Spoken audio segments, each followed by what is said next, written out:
Քննչական կոմիտեի շենքից գողացել են $590,000 իրեղեն ապացույց։ Այս այն լուրն է, որի մասին որ երեկ գրեթե բոլոր լրատվականները գրել են, իսկ այսօր արդեն կա հաղորդագրություն նրա մասին, որ կա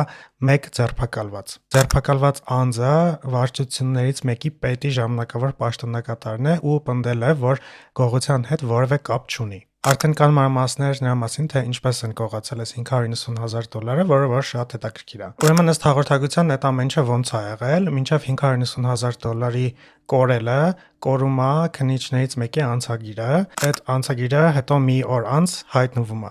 հետո կորում է սեյֆի բանալին եւ ելի մի օր անց հայտնվում է, ու բնականաբար այդ ժամանակ արդեն կասկածում են ու նկատում են, որ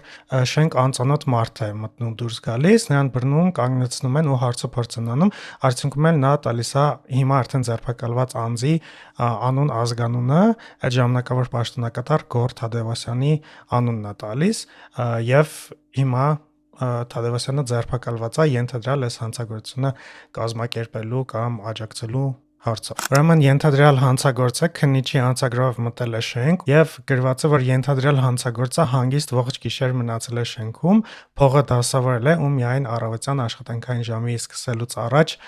շենքից դուրս է եկել։ Այս գողությունը աննախադեպ է, դրա համար ես կհետևեմ զարգացումներին, իսկ դուք լայքեք, տարածեք եւ հետևեք ինձ։